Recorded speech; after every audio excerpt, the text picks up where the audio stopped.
En janvier, la température tourne autour de 20 degrés la nuit. La majorité des enfants dorment par terre sur une natte, ce qui est plutôt frais. Le matin, la mère va chercher de l'eau et la fait chauffer pour laver ses enfants. Voici les jumeaux Rachidou et Rachidatou qui fréquentent l'école Kamalfa pour la 2e année.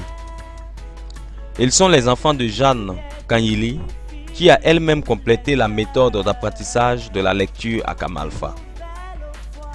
Ils viennent de finir leur toilette du matin. Jeanne va jeter l'eau sale qui a servi à laver les enfants. Elle envoie le plus âgé de ses 3 enfants acheter de la bouillie, de petits mil et du sucre. Jeanne attache le cordon des petits dossards. L'aîné des jumeaux, que sont Rachidou et Rachidatou, reviennent avec le plat et un petit sachet de sucre qu'ils ajoutent à la bouillie. Le plat a une valeur de 20 sous canadiens. La mère sort les gobelets et s'accroupit. Elle brasse la bouillie pour la faire refroidir et sert chacun de ses enfants.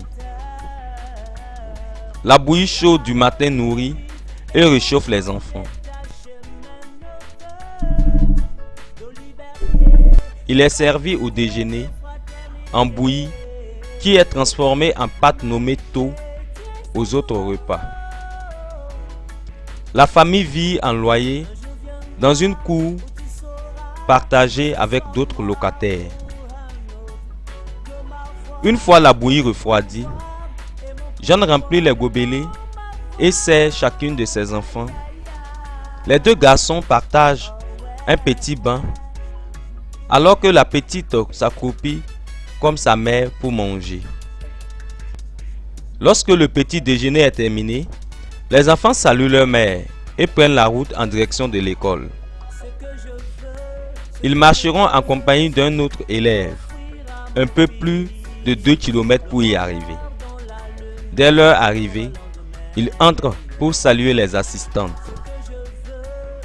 Le Burkina Faso, un des pays les plus pauvres d'Afrique, et beaucoup d'enfants n'ont pas accès à la scolarisation. Kamalfa souhaite se dresser contre l'ignorance, l'absence d'horizon, l'exclusion et la pauvreté extrême qui constituent un gros problème d'éthique de notre temps.